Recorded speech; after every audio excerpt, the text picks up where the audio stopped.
Este podcast pertenece a la red Podcast SN.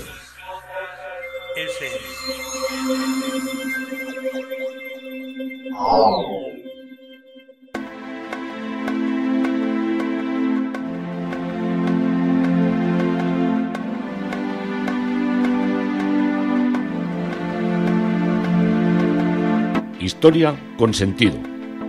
Un podcast presentado y realizado por Juan Carlos González.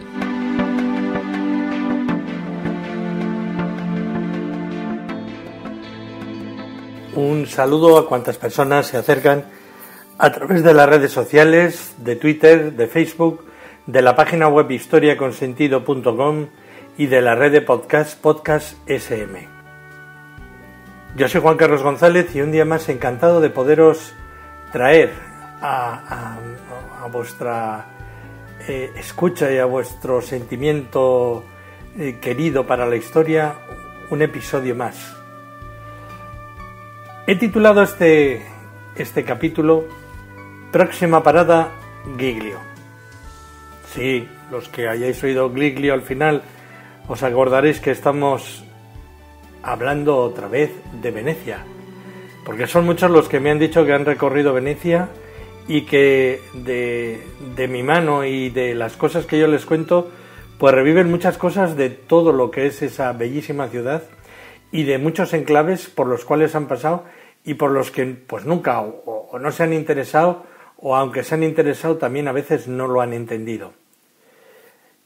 Tenemos que entender que a nivel de arte, sobre todo Venecia es una ciudad renacentista y barroca, también en una gran parte, recoge todo lo que es el esplendor del cambio de estilos y del cambio de construcciones y de cambio de ideas arquitectónicas. Ahora hemos hablado de Palladio, hablaremos de muchas personas más, pero siempre sus iglesias nos dejan absolutamente desbordados. Hay iglesias diminutas y hay iglesias que son construcciones igual pues que no tienen el valor de muchas iglesias que tenemos nosotras.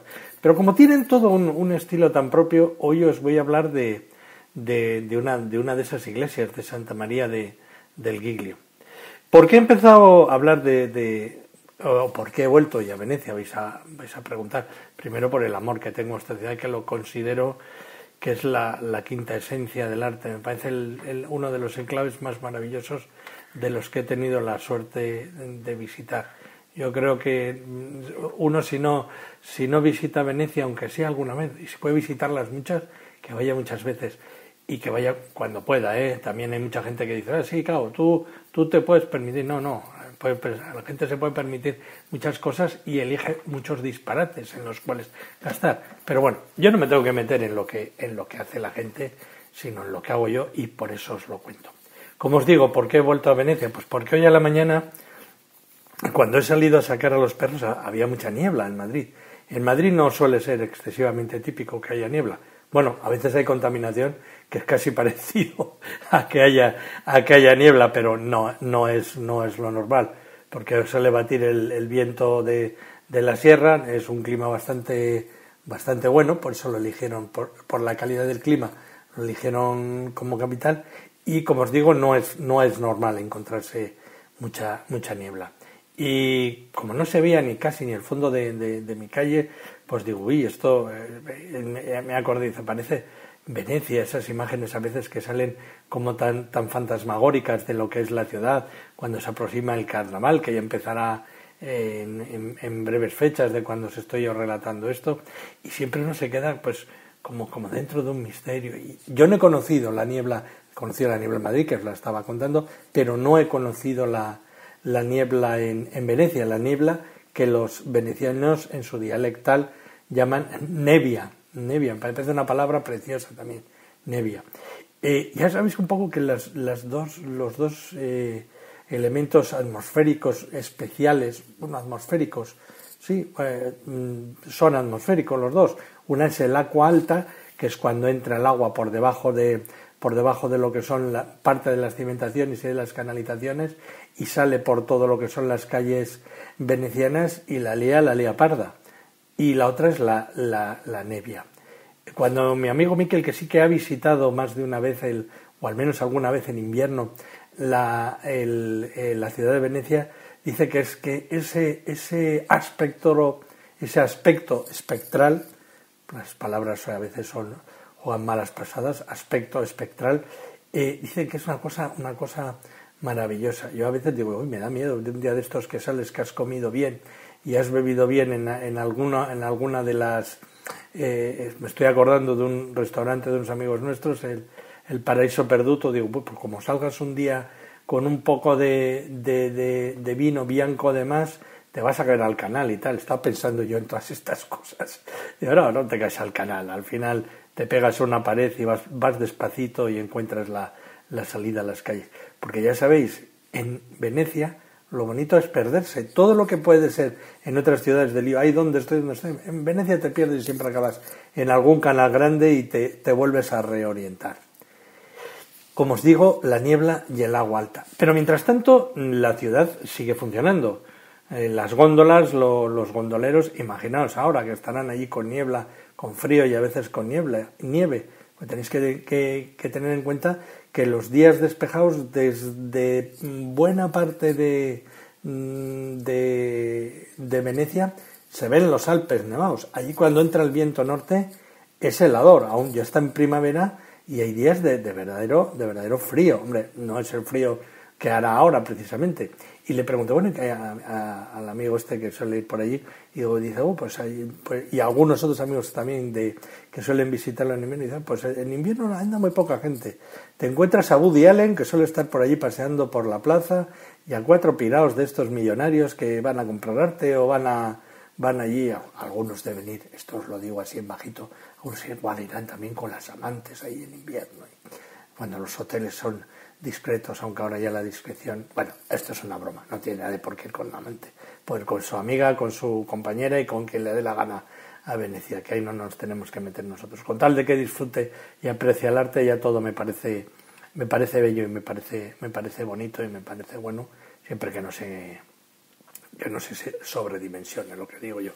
Bueno, entonces las góndolas siguen funcionando, los gondoleros llevan unos chaquetones grandes así, tipo austríaco en azul, con unas hebillas allí, yo por las fotos que he visto, unas hebillas de estas doradas y tal, porque ya sabéis que en Italia y en lo que es la estética italiana y veneciana son un poquito exagerados.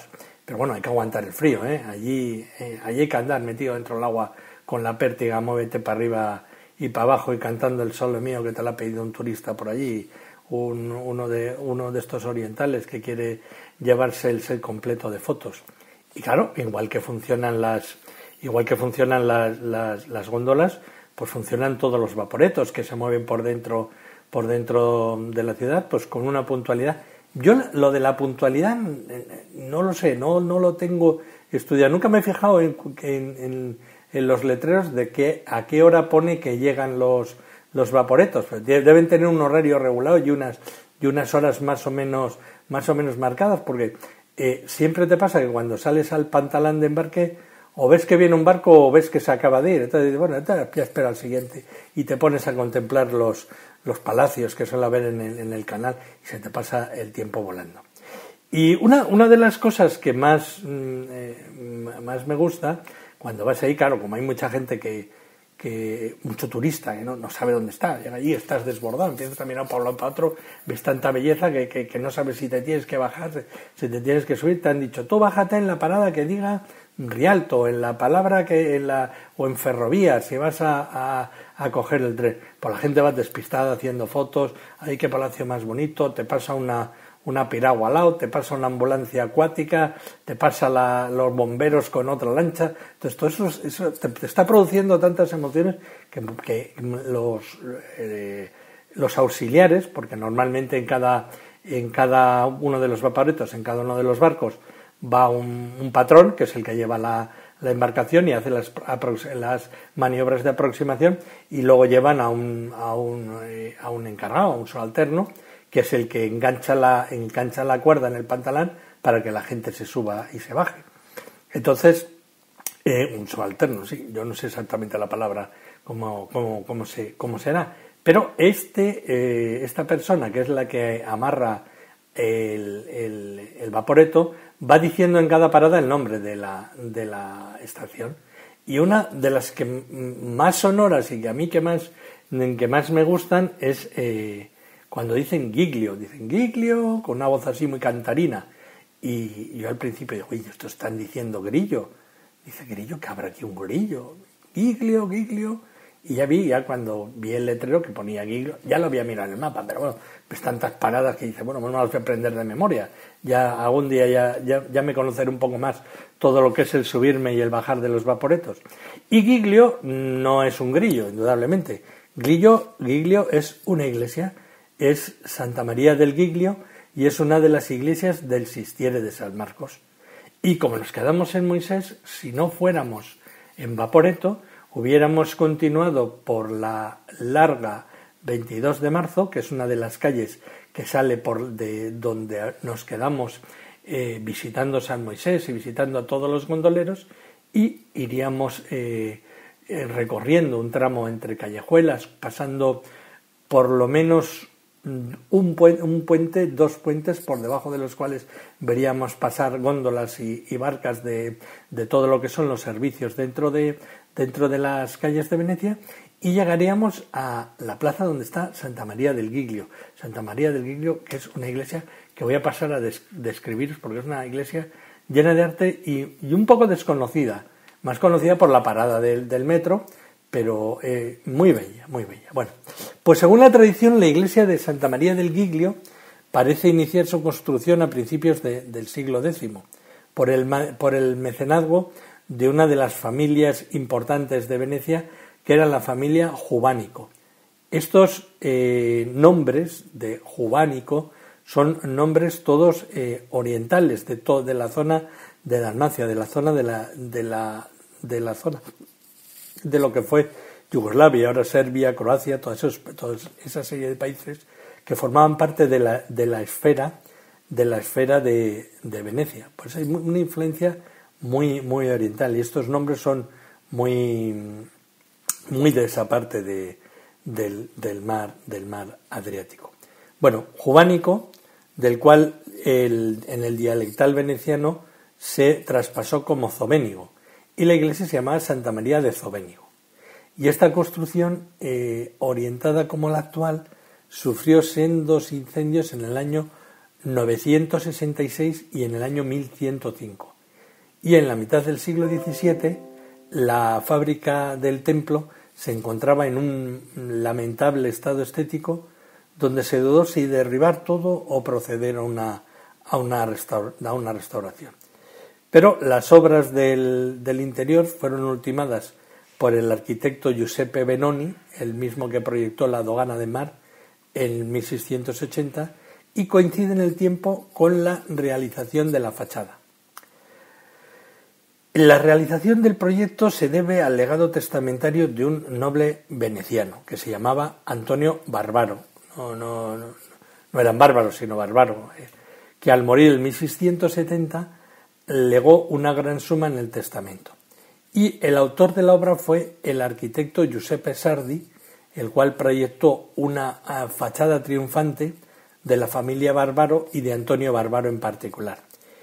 Ya os conté que lo que era la cúpula de poder de Venecia prohibió que se erigieran estatuas públicas a los personajes importantes de la ciudad. Solo los dejaban pintar en cuadros y dentro de los palacios. Porque pasaba que luego, a veces también nos pasa en la actualidad, que uno le hacen muchas estatuas y luego al final tienen que una excavadora echarla abajo, porque resulta que ha sido el resultado, con el paso de los años y de la historia, una pieza de cuidado. Entonces aquí estos, para cuidarse, pues dijeron, pues mira, ni del dogo ni de nadie, aquí no va a haber ninguna estatua en la calle que represente a ningún personaje. Pero claro, no habían dicho nada de las iglesias y no habían dicho nada de las fachadas de las iglesias. Entonces estas familias que querían ser destacadas por todo lo que habían sido sus hechos militares, políticos y económicos, se encargaron de potenciar la restauración de una iglesia y de ponerse ellos allí para estar de alguna manera sonora, no sonoramente, sino estéticamente muy representados. La fachada está compuesta de dos órdenes o partes sobrepuestos con columnas emparejadas estriadas. En la parte inferior de estilo jónico y en la parte superior de estilo corintio. Y se concluye la fachada en un arco tímpano y bajo el orden inferior, en un espacio bajo, el basamento donde arrancan las columnas, hay esculpidas en relieve los planos de planta de unas ciudades que os voy a describir ahora. Están hechas en relieve, pues casi se pueden tocar porque están casi a la altura de las manos. Cuando yo os relato todas estas historias, yo recomiendo que os metáis, cuando me estáis oyendo a mí, os metáis en internet, vayáis a Santa Wikipedia y os bajéis una foto y estáis viendo lo que yo os estoy contando, los que veis, y los que no, pues yo voy a intentar describiros todo más o menos como yo lo he percibido. Los bajorrelieves están hechos por Giuseppe Sardi y están realizados entre 1678 y 1683 y representan a la ciudad de Zara, como suena, como estas tiendas ahora del Inditex tan famosas. Pues Zara era una ciudad de la antigua Dalmacia frente a las actuales ciudades italianas de Rímini y Cesena, en el centro del Adriático italiano, y en la actualidad forma parte de Croacia. Todo esto era Venecia y todo esto eran los hechos donde los bárbaros tenían influencia o bien política o bien económica. Entonces por eso representaron lo que había sido su poder en la fachada de la iglesia que estaban de alguna manera sponsorizando. Esto como ahora vemos edificios que los sponsoriza la Coca-Cola o Burger King o lo que sea, pues estos hacían lo mismo como familia, hacían con las iglesias, no voy a dar ideas. Otra de las ciudades representadas, Candia, era la antigua Heraklion, en la isla de Creta, y en la actualidad pertenece a Grecia y fue durante gran parte de su historia una ciudad veneciana, Heraklion, y la misma isla de Creta, que también era una posesión de Venecia. El siguiente relieve del plano de la ciudad es Padua. Perdón. La ciudad del Véneto está a 40 kilómetros de Venecia y durante el siglo XV la ciudad de Padua estuvo sometida a Venecia, pero a la vez en este siglo mantendría un papel de guía artístico porque en Padua era donde estaban también Donatello y Mantegna. Padua nos va a dar también grandes momentos, no es solo San Antonio de Padua, el santo franciscano, sino que hay arte para dar, para tomar y para quedarnos muy, muy contentos. Otra de las ciudades de influencia fue Roma, la mismísima Roma, que en el siglo XV Venecia llegó a su máximo esplendor y muchas veces los cardenales los cardenales venecianos eran papas y el peso de la República Serenísima en Venecia pues marcaba los designios de la ciudad eterna. El poder eclesiástico lo vemos aquí con Roma. Corfú formó parte de Venecia y está situada en el mar Jónico frente a la costa noroeste del Epiro albanés, en la segunda mayor isla jónica.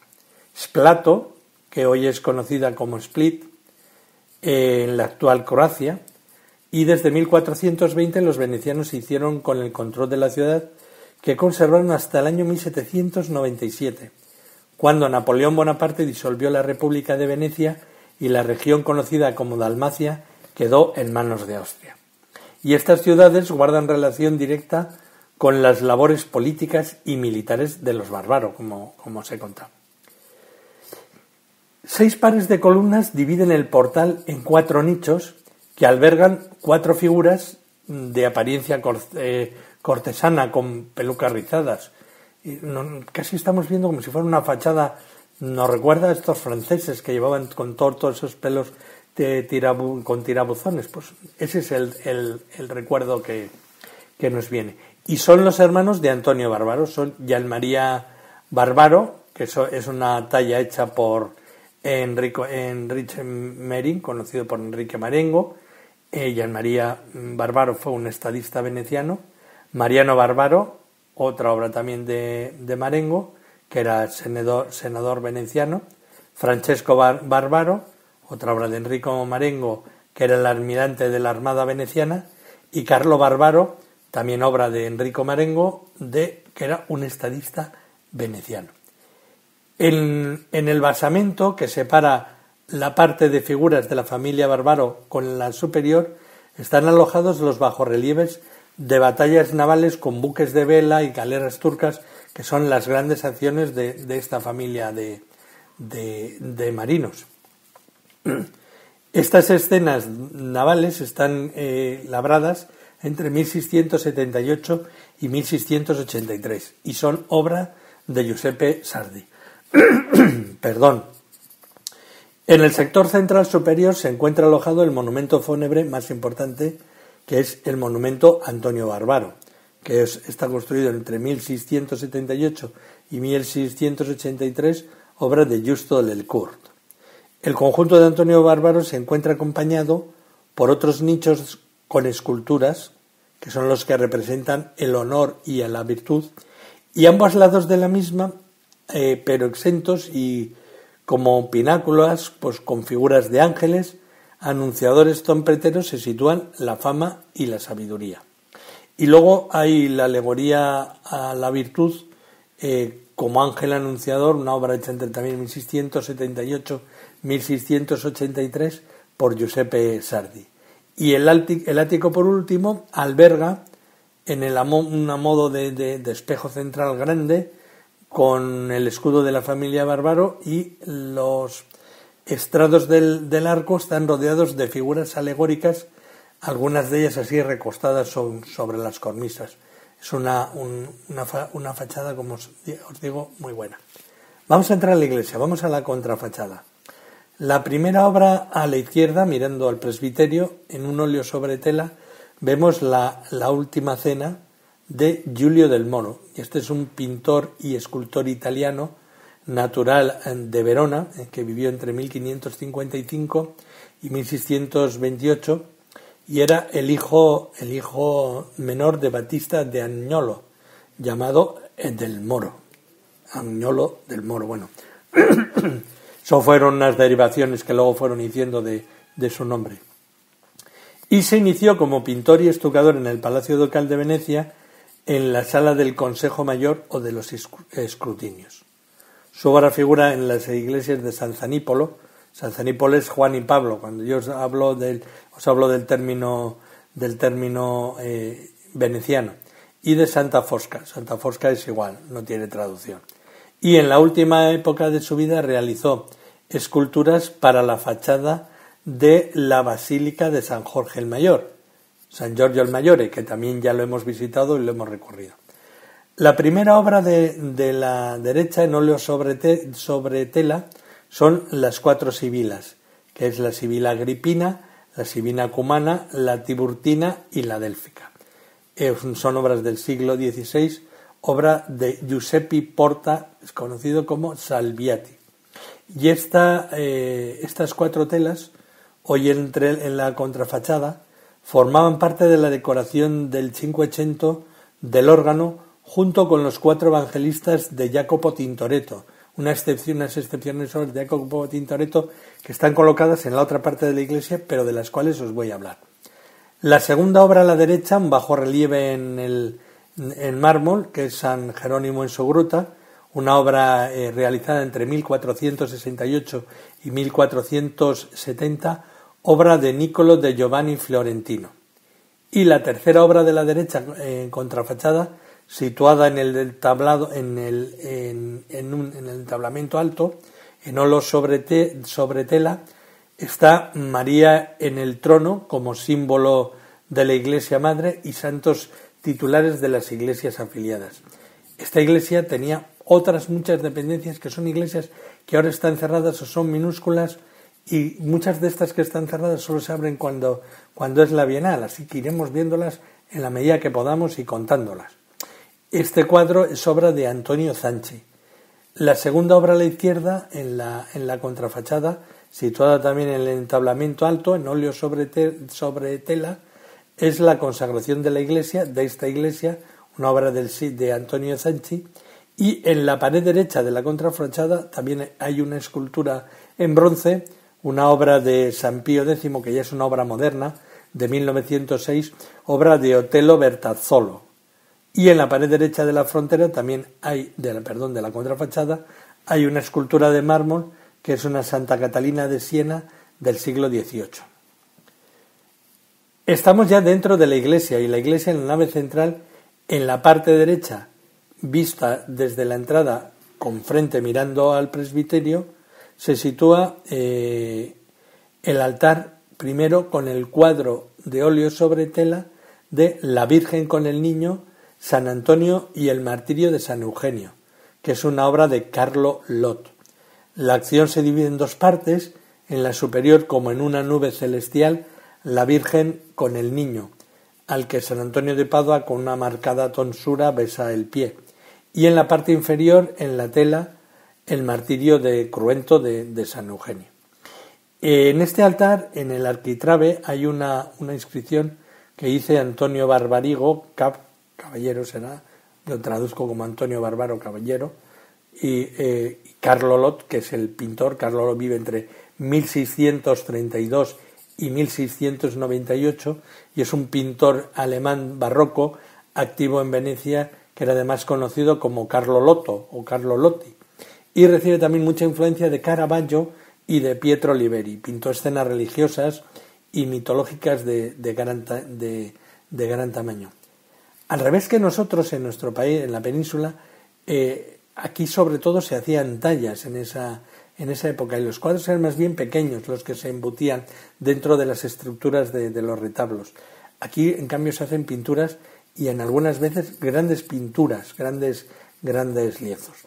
En la nave central, en la zona de la derecha, está la capilla Molín, con un busto de Girolamo Molín del siglo XVI, obra de Alexandro Vittoria. Es una escultura en mármol sobre la puerta de acceso a la capilla Molín, y Girolamo Molín formaba parte de la aristocrática familia Molín que tenía el mecenazgo de esta capilla. Normalmente, cuando se llamaban de una manera, es que eran los que costeaban la capilla. La familia está inserta en las más altas esferas administrativas de la ciudad de Venecia, si bien Girolamo desarrolló una faceta muy importante como poeta y como madrigalista. Compuso, como de él identificados, 188 sonetos, 19 canciones, 17 baladas, 16 madrigales, 2 canzoneto y 2 capitoli, que es una de las formas musicales italianas. También está allí, nos encontramos a San Vicente Ferrer, una pintura de Giambattista Piazzetta, y el santo está pintado por este gran maestro del rococó, y también es atribuido a Giuseppe Annelli. Pero Piazzetta realizó, yo creo que no hay duda ya que es de él, el cuadro del santo en busto sosteniendo una cruz, y se sitúa en la pared del atrio que da acceso a la capilla Molín. Dentro de la capilla Molín, lo que es destacable, que es una de las cosas que ya por ello merece la pena ir a la iglesia de Santa María in Segomino o Santa María in Giglio, es la Madonna con el Niño y San Juanito, una obra del siglo XVII de Pedro Pablo Rubens. ¿Por qué? Se trata de la única obra de Pedro Pablo Rubens en una iglesia veneciana. Ya sabéis que es un gran maestro flamenco y ocupa un lugar prominente en la capilla Molín.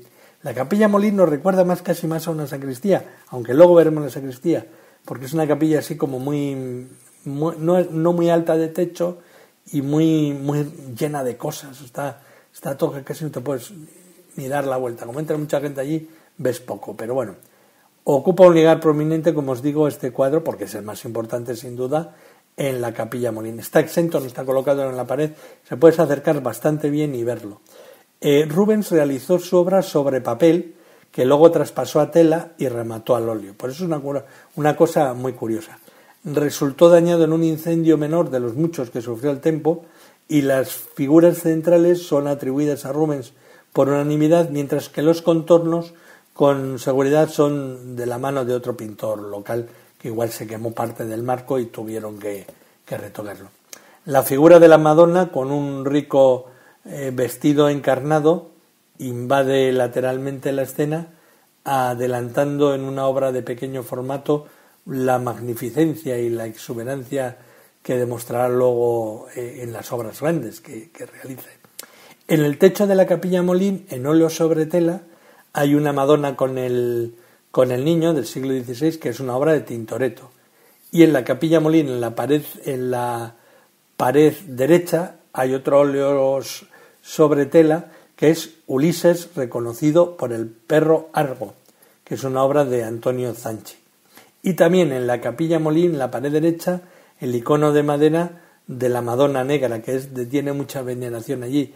Estas Madonas pasaban mucho de la otra parte, de la parte de Yugoslavia, de la parte de Croacia, de la parte de Serbia, y dejaban todas estas imágenes con mucha devoción a lo que era la realidad cultural de Venecia.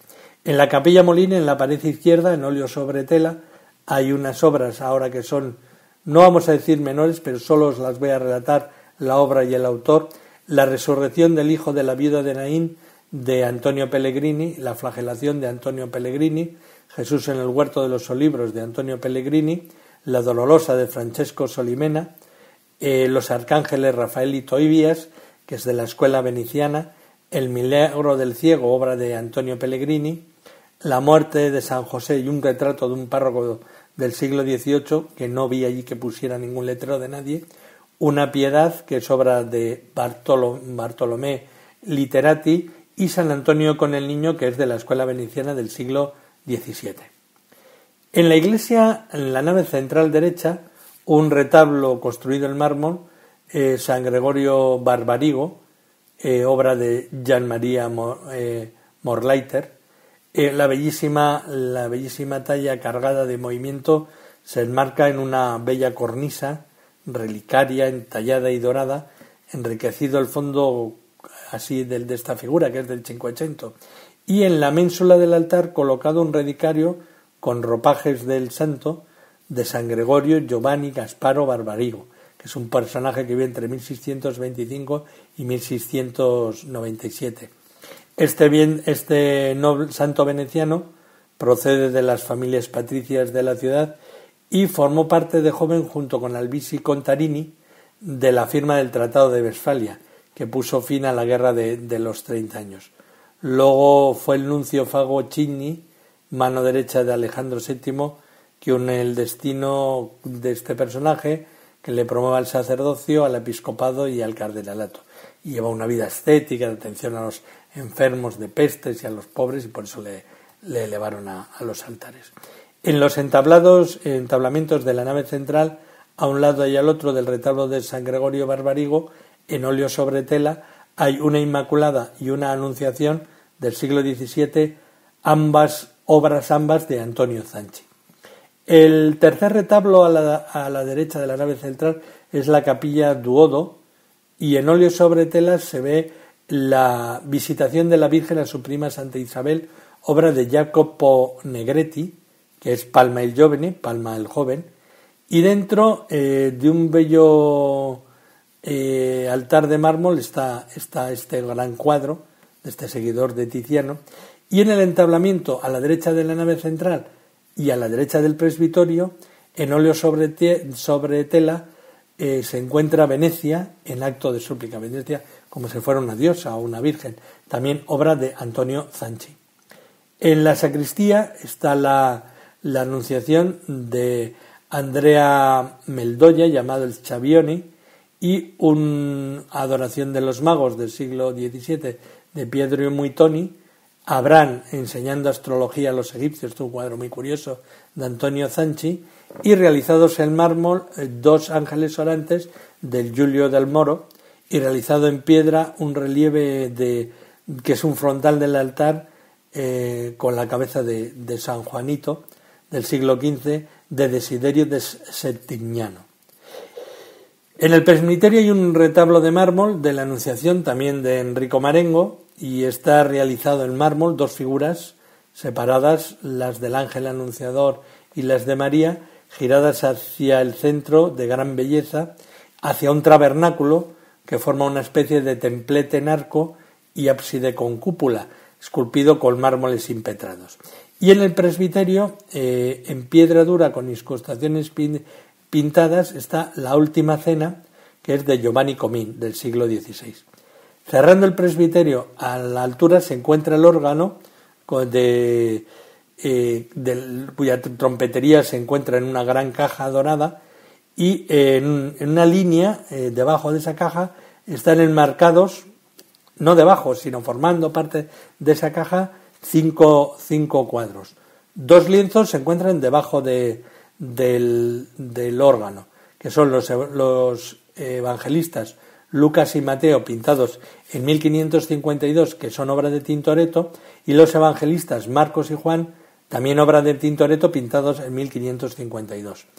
La estructura del órgano primitivo fue realizada en 1547 por Vicenzo Colombis, de Castel del Montoferrato, y en 1552 se le encargó la decoración pictórica de la obra de la caja a Jacopo Tintoretto.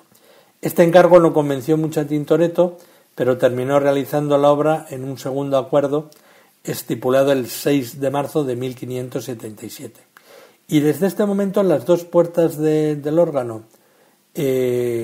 con los 4 evangelistas, en cuanto le soltaron la pasta en el segundo acuerdo a Tintoretto, fueron terminadas muy rápidamente. El proyecto preveía incluir el acompañamiento de las 4 sibilas que hemos visto antes fuera, que primeramente estaban colocadas en la cantoría, que era como si dijéramos el balcón del coro del órgano, y en la actualidad están expuestas en la contrafachada. Y en el año 1668 se reconstruyó por Domenico Ruggia y por Michel Maes, con una decoración de Antonio Zanchi, adquiriendo ya el aspecto normal que tiene ahora. Y ahí están las obras de Antonio Zanchi: Nacimiento de Cristo y Ángeles Músicos, obra hecha entre 1696-98, y Padre Eterno con Querubines y Ángeles, 1696 y 1698, obra de Antonio Zanchi.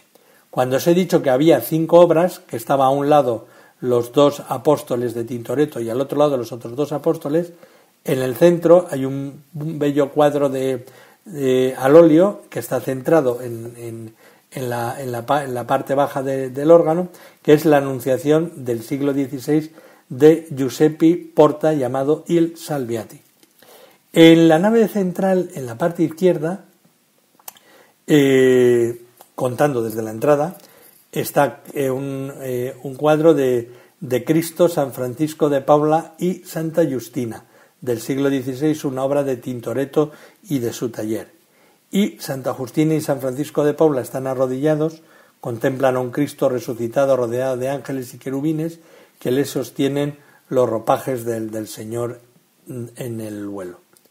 El altar lleva en su clave de la voluta un escudo de la noble familia veneciana Duodo, con el correspondiente de la derecha, que es la de la Visitación o Capilla Duodo, de la cual ya os he hablado, y la cornisa superior o entablamento de ambos lados del tercer altar. A la izquierda del presbiterio, sobre tela, está la Venida del Espíritu Santo, del siglo XVII, obra de Giambattista Volpato, la Adoración de los Pastores, también del siglo XVII, de Giambattista Volpato, y en el entablamento, antes del primer retablo de la izquierda, en óleo se ve en los desposorios de la Virgen, de Giambattista Volpato.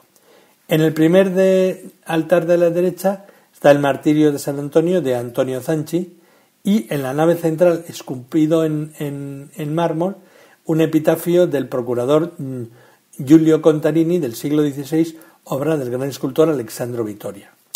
Distribuidos por la nave central y de autores desconocidos y esculpidos en mármol, hay un epitafio del párroco Aloysius Baratti, que lleva fecha 1684, otro epitafio del presbítero Andrea de Episcopo, de 1707, un epitafio de Antonio de Episcopo, 1707, un epitafio del secretario del Consejo de los 10, Angelo Nicolisi, de 1702, un epitafio del eclesiástico Jacobus Pignaletti, de 1709, y un epitafio del médico Jerónimo Rota.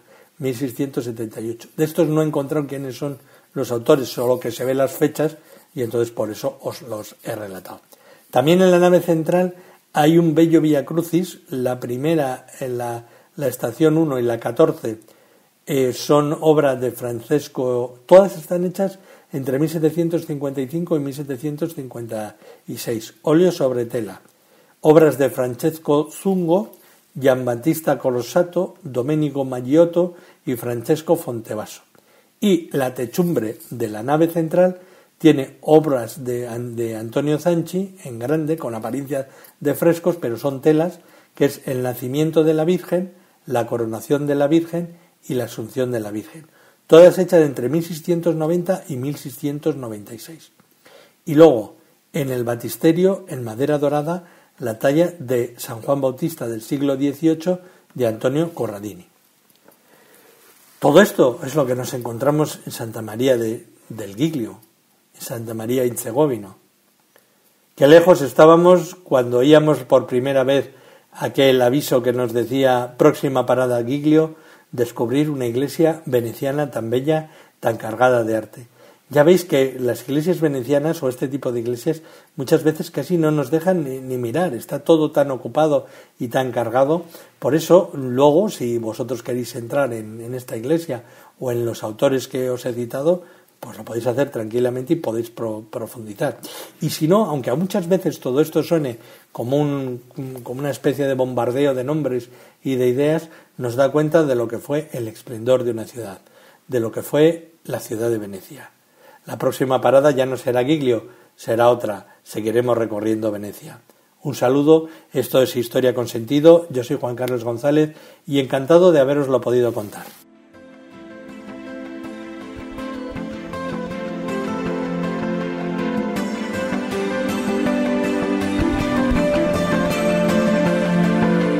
Hasta aquí un episodio más de Historia con Sentido. El podcast que te habla de historias de la historia, sucesos, eventos, como si el ayer fuera hoy. Síguenos a través de iTunes, Spreaker o iVoox.